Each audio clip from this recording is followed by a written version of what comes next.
Once was a swagman camped by a billabong under the shade of a coolabah tree. As he sat, as he watched and waited while his billy boiled, who'll come a waltzing Matilda with me. Good morning, ladies and gentlemen. This is Arnie Lukes at the Crossroad. Another interesting day, interesting forum, and I'd like to welcome our guests today from Adelaide, Betty Lukes. Good morning, Arnie. And from Canada, welcome, Wallace. Well, hello there from the other side of the world in the evening. That's it. Good on you, Wally. Yeah, beautiful. It is actually. We're actually inheriting a legacy of the what do we call the increment of association, and this legacy gives us the opportunity to communicate with a desktop on the other side of the world. And we're recording. If we wanted to, we could do this real time. I'm not actually streaming it, but I could. So we're recording it, then uploading it within the hour, and that's new technology, and that's relatively new. This software is only recently out. The computer systems that actually drive this thing are only recently out, and the internet, the National Broadband Network, and the Internet of Things is only recently out. These are all these things that we inherit and we take for granted, and yet just a short time ago, 5 years ago, we couldn't do what we're doing today. 5 years.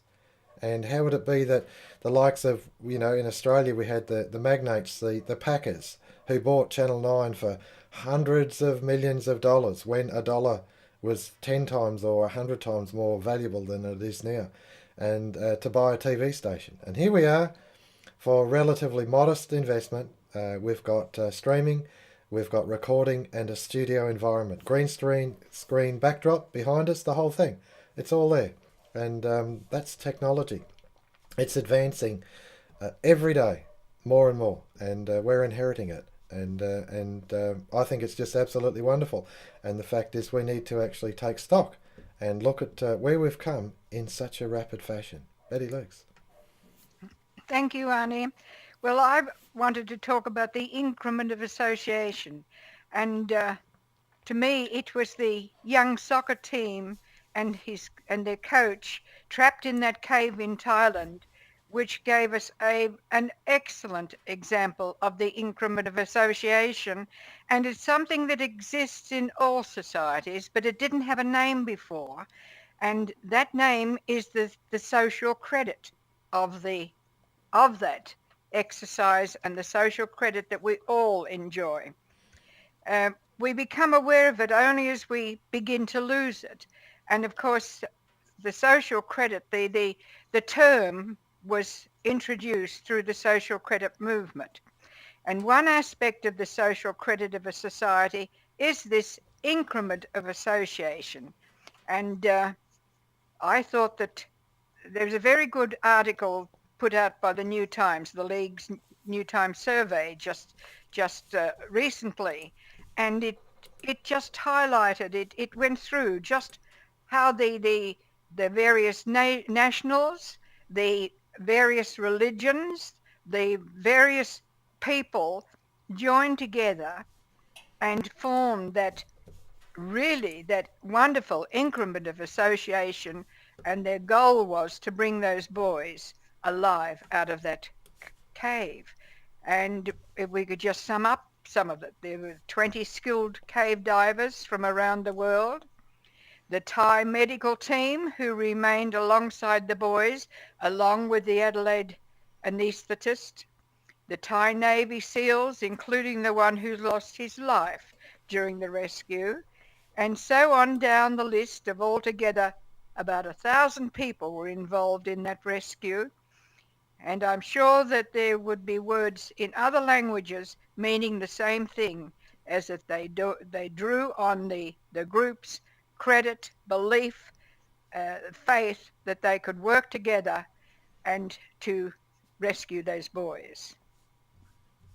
Thank you for that, Betty. That's a beautiful opening salvo to reconsider what we've actually seen and the groups working together. And yes, I was interested in preparing that article for New Times, which talked about that very thing: cross culture, cross religion, cross everything. We were just one people, one man. Wally Klinck. Yes, it's an outstanding example of the increment of association because of the people who were just around could not have done that unless you had people with expertise and with the will and the belief that they could do it. And they did come together in an ad hoc way, voluntarily, and they achieved a marvelous result in saving those young men. And it's something that could not have been done. I think you indicated yourself, Arnie, that even the equipment that was used was not available except more recent years, and it wouldn't have been possible to do it in the past. So that as we go through our experiences as humans, we develop what's called a cultural heritage, and that cultural heritage is actually made up of a composite, a growing composite of unearned increments of association. It's called efficiency, if you want. We develop efficiencies. We're able to do things more readily, more easily, more effectively by the virtue of the fact that we've developed better tools. And those tools have they have yielded results that go beyond what any individual can do or beyond what any group of individuals as individuals can do.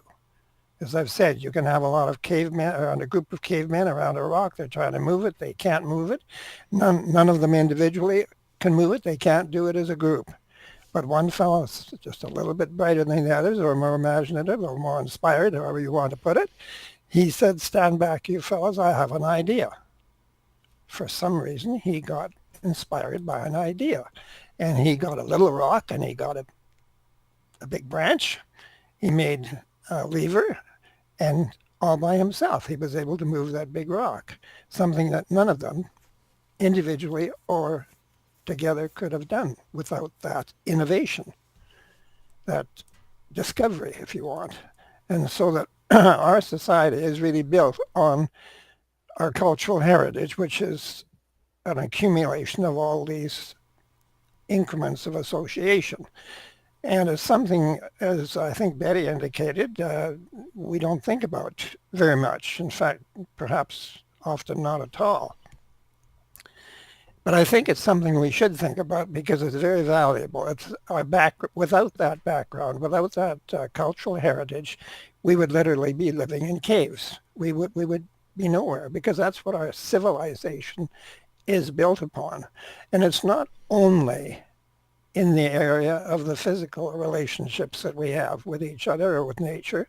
It is also in the area of ideas. And that involves conceptual things like morals, ethics, the types of things that affect the quality of our relationships and which make it possible for us to derive more and better increments or results from our association. And so these things are very important. And unfortunately, there's a certain thing going on in society where I think young people are sometimes being prevailed upon by perhaps undesirable elements to have contempt for our past. Now, we haven't always done things good in the past. There's no denying that. But believe me, we have done a lot of things that have resulted in many, many tremendous advances for civilization. And we should be very grateful for that because it makes us aware of the necessity to continue in that fashion. Thank you for that, Wally. That's quite a profound opening salvo. I'm reminded with the equipment that the cave divers used because I was a scuba diver as a young bloke. So 40 years ago, I donned scuba equipment, and that was it was in its pseudo infancy. It was probably 30 years old by then. I think it was Cousteau or something like that who evolved it. And of course, once someone comes up with a concept and then people quickly build on it, build on it, build on it. I'm also a beekeeper, and it was fascinating to understand the history of that in the 1930s and 1940s. It was like wildfire. When people concentrated on something, they were able to catapult it forward with new innovative things. But it took that initial germ of thought, on someone that actually put it there on the table and said, well, this is what I think. And all of a sudden people realise, of course, they've got something. There's a truth there. And they run with it. Betty. Yes, well, Arnie, as you were speaking and as Wally was speaking, I was reminded of the fact that the word credit in the English language means or did mean something quite different to what the financial credit of today means. And financial credit today, of course, means debt. But it certainly did not mean that if you go back in history.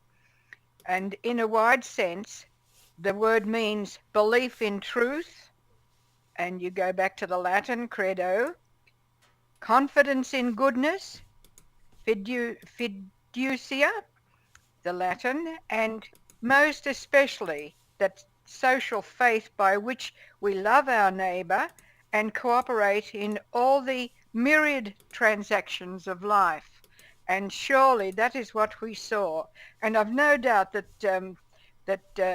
there are similar words in other languages meaning the same thing, because you just saw how the Thai people themselves just came together to help those young boys. But as Wally has spoken about the development of our different systems and manufacturers, all of that, I was thinking myself that it's not just the human beings involved in the operation.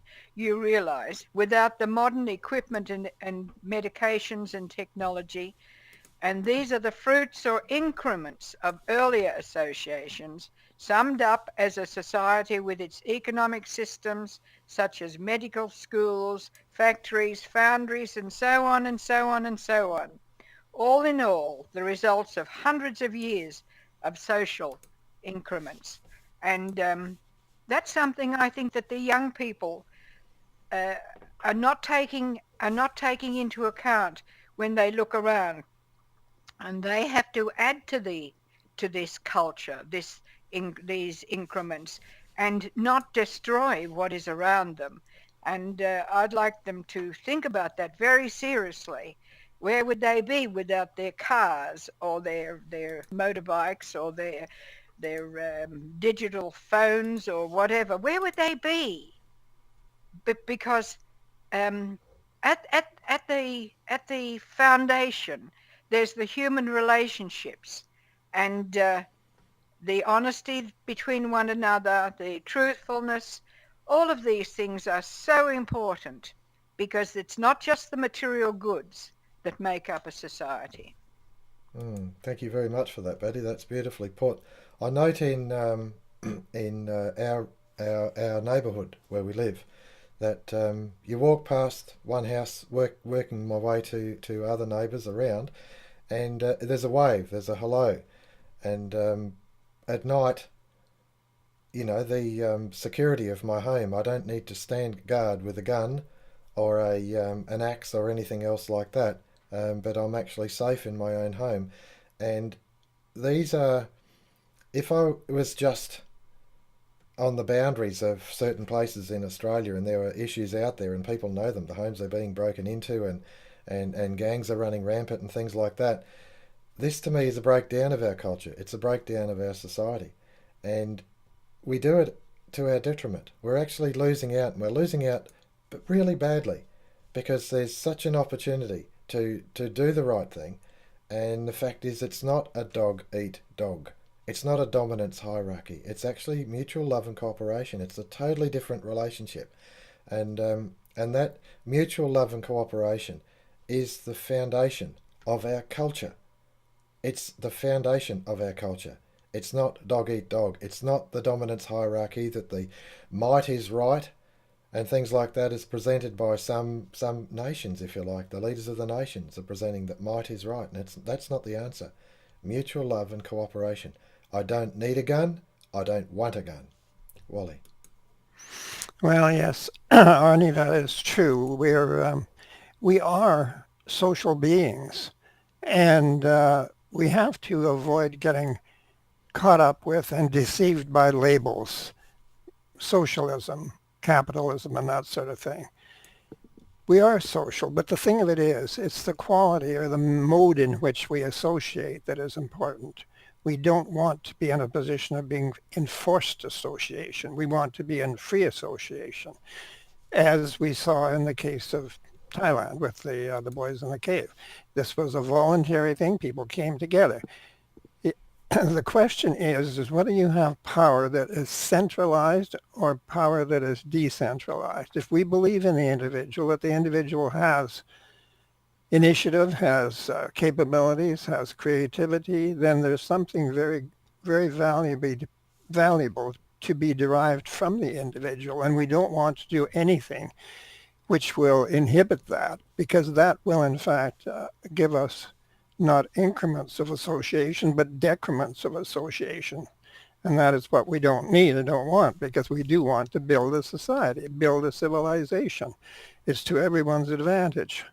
And I think that one of the problems is, we talked about the unearned increment of association. It's an efficiency that seems to be just a gift of association. Now, we have in the social credit movement an idea that can be very well demonstrated and is being proven today, that labor certainly does not produce all wealth. Other factors produce wealth, and increasingly so. Labor is becoming an increasingly small factor of production relative to technology. And therefore, we have to ask ourselves some fundamental questions about the nature of ownership and distribution.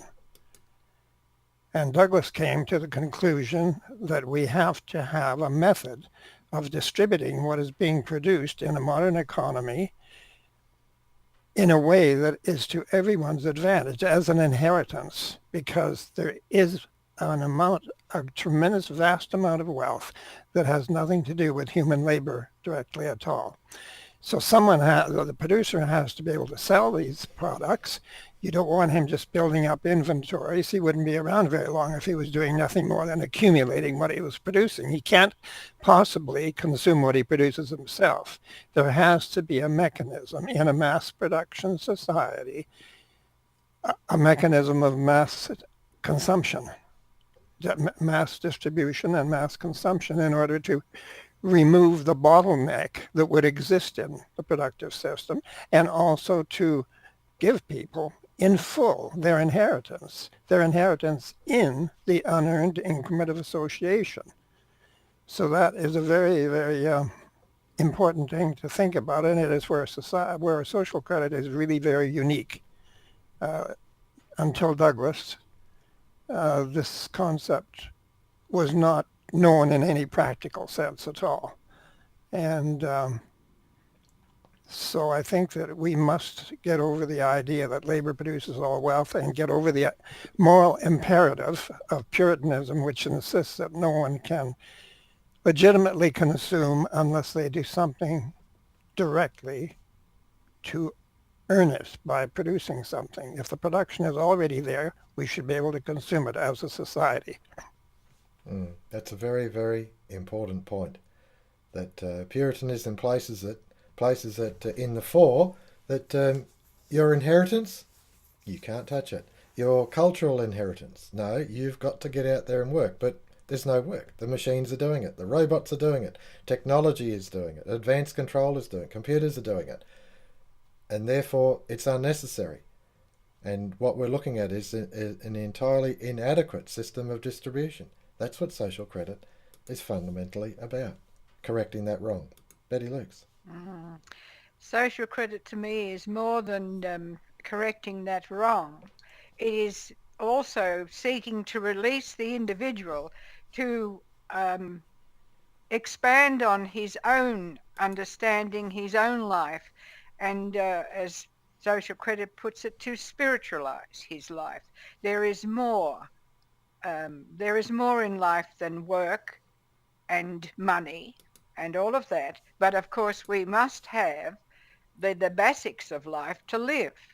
And where I live, the hairdresser that I attend is part of a little group that go around feeding the homeless in that particular area of life.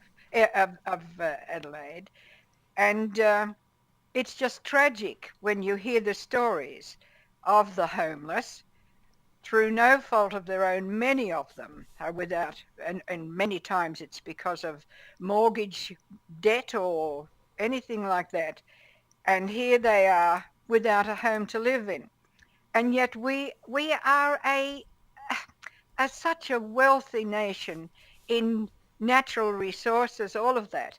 And yet um, I think what bugs me is when I see the female politicians acting more like fashion plates than being concerned about ensuring that the policies that they are promoting do see that our people are fed, clothed, and housed instead of the. I see it as just vain women, but it's the spiritual side of life that we would like to see developed amongst our young, and that's how I see it. No worries. Thank you for that, Betty. That's beautifully put. There's so much out there. There's so much material wealth out there, and yet what we're doing is we're seeing a shortage. But the thing is, the chronic shortage that I see, and which Betty's touched on, is the spiritual shortage. It's just there is no anchor that sort of brings us back to, as I said earlier, mutual love and cooperation. Who is preaching that? Who is actually saying that? Who is actually fostering an environment, a culture that's cohesive, and we work together to benefit? Not necessarily, I'm just helping your neighbour. I mean, come on, there's so much we could do, and we're not doing. And it's within the grasp of each one of us. Wally. Well, there's more to life than bread alone. Too much work makes Jack a dull boy. We have that old expression. and, and I think that there's much to that. It's unfortunate for anyone who's caught into that trap, like so many are. But no, the object of a genuine civilization is to develop a high level of intellectual, spiritual awareness within the human mind.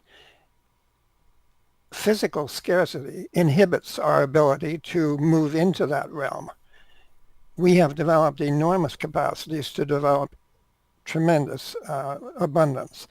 And we want to literally open up the abundance of the kingdom, if you want, from a theological standpoint, and which has been demonstrated as more than possible today. But because we have a shortage of money, people seem to have some kind of a subconscious notion in their minds that we are actually short of physical things, and we must work harder and harder in order to provide what is needed in an environment of physical scarcity, which is a complete misrepresentation, an abstract misrepresentation by a thing that we call money, which is nothing more in the modern world than a system of accountancy, which misrepresents and diminishes by its representation, our actual physical wealth.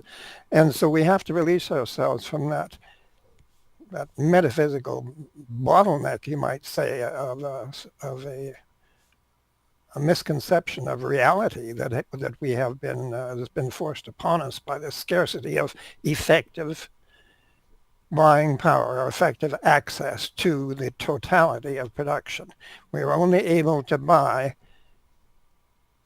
our production in relation to what we have earned, but unfortunately that money will not be available to buy the goods that we're currently working on. It's only available to buy the goods that we produced in the past. And as anyone who knows about how the financial system works, when it is spent, it'll go back to the producer and go back to pay off his production loan with the bank, and it'll be canceled. And when the goods we're working on come out in the future, we won't have the money to purchase it. So what do? Well, that's the problem. We run off to the bank, and the bank says, well, we'll accommodate you if your credit is acceptable, and we'll give you a loan. Then you can buy the goods The money goes back to the producer. It's canceled out of existence, and now you're left with this debt that runs decades, in the case of governments, centuries into the future. And yet, the physical costs of all that production are met dynamically as the production takes place. By physical costs, I mean the human energy, the non-human energy, and the materials that are required to produce the good. They're already paid. So you can see the absolute enormity of the misrepresentation that is being made to us by our financial cost accountancy and financial system. Thank you for that, Wally. I was I was in the building industry part time over my working career, and I have heard of homes being constructed in as little as 9 weeks. 9 weeks. So you've got a vacant block of land, and I know when I built this home we live in now, I had a good sized bulldozer arrive, and he worked for 3 days. There was a couple of trucks backing him up. He shifted 900 tonne of dirt. We removed from the site the excavation, and we set the terraces up, and that was a big machine, and it did a beautiful job. Now, if I'd have done that by hand and a shovel, it would have taken me about 10 years. Absolutely huge amount of work that the machine did, and that's part of my inheritance. I inherited that technology. I paid the money on the day, and it was only several $1,000s for the bulldozer and his operator to do the job. But the point is, 9 weeks. From start to finish, a house can be constructed and finished and ready for occupation. And yet, financially, I'm seeing my children, or at least the potential is there for them to borrow 300,000-400,000, be in debt, not only until they retire, but until their children retire and their children's children. They can't get out of it. And yet the actual construction of the home can be done in 9 weeks. It's completely disproportionate. It's a false sense of what's actually out there, what's real. Betty Luke's.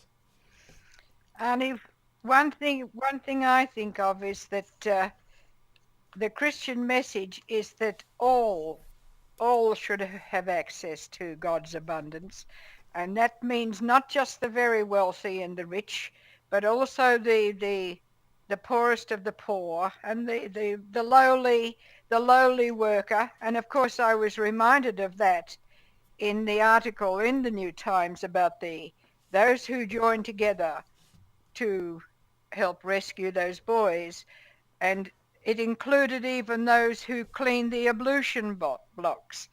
They were just as important as were the divers, because each needed to contribute to that effort. And that to me is the same thing within our society.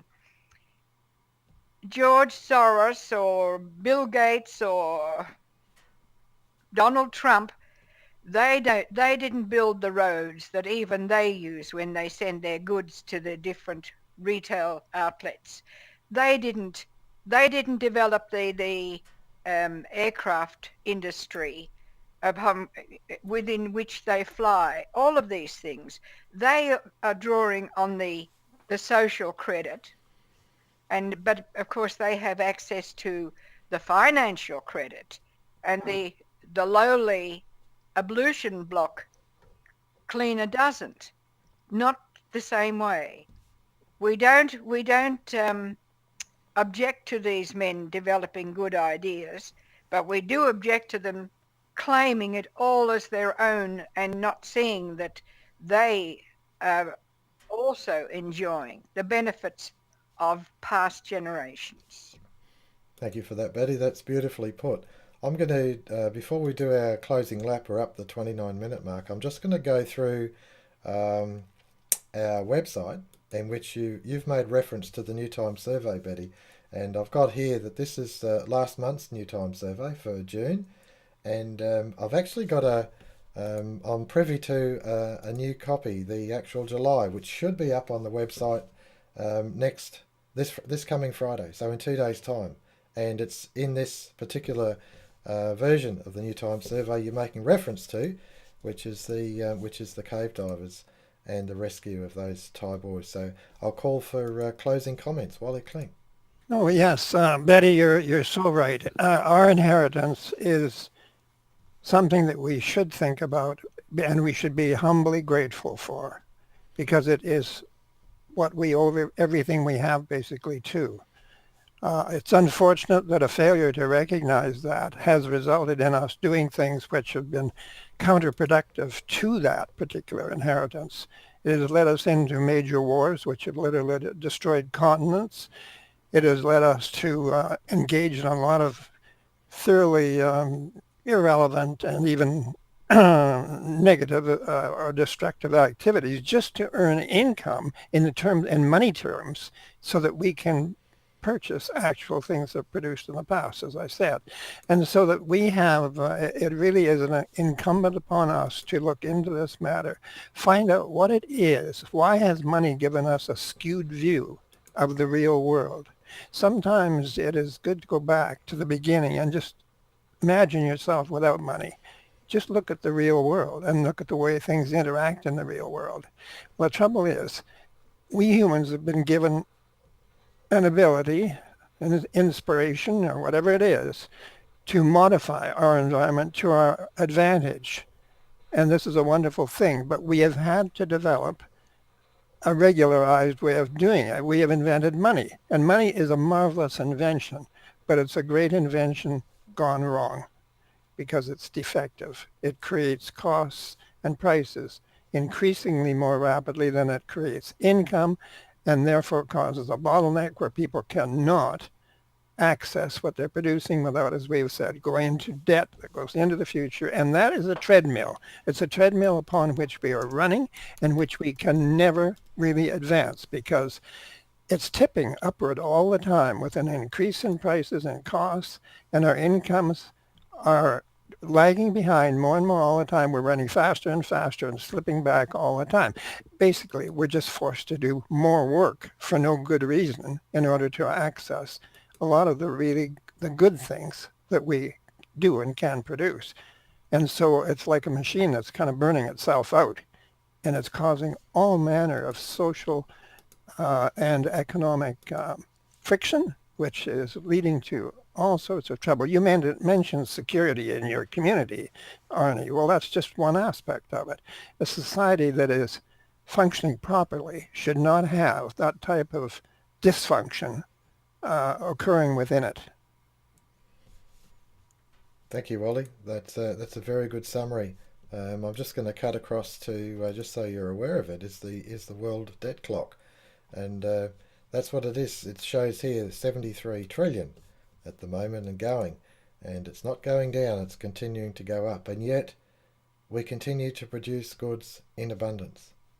If anything, there's shortage of markets, and that's what Wally's talking about, where we actually go to war to promote a market, to overcome a market and insist that you're going to take our bombs whether you want them or not, because we can't pay our bills unless we drop these bombs or deliver them to your country. That's what it's about. That's the madness that's going on in the financial system. And it's a world of abundance, but it's skewed. And we need to dehypnotise and look at that abundance. Betty Luke's closing comments. Well, Annie, I of course look at things from a woman's point of view, and I see it. There's no debt in nature. There's no debt. A farmer can't call on next year's rain for this year's crop. He has to work with what nature has provided for that year, and also his understanding of good agricultural policies. That I understand too. But there's no debt in nature, but there's an awful lot of debt, as you showed, in these figures that we call money. Thank you, Betty. That's a good summary. Good summary. Thank you, panelists, for today. It's been a good hard look at this increment of association of our cultural inheritance and how it's being stolen from us. But it's there if we open our eyes to look at it, to remove the wool and be dehypnotised. Arnie Luke's at the crossroads. Once was a swagman camped by a billabong under the shade of a coolabah tree. As he sat, as he watched and waited while his billy boiled, there'll come a waltzing Matilda with me.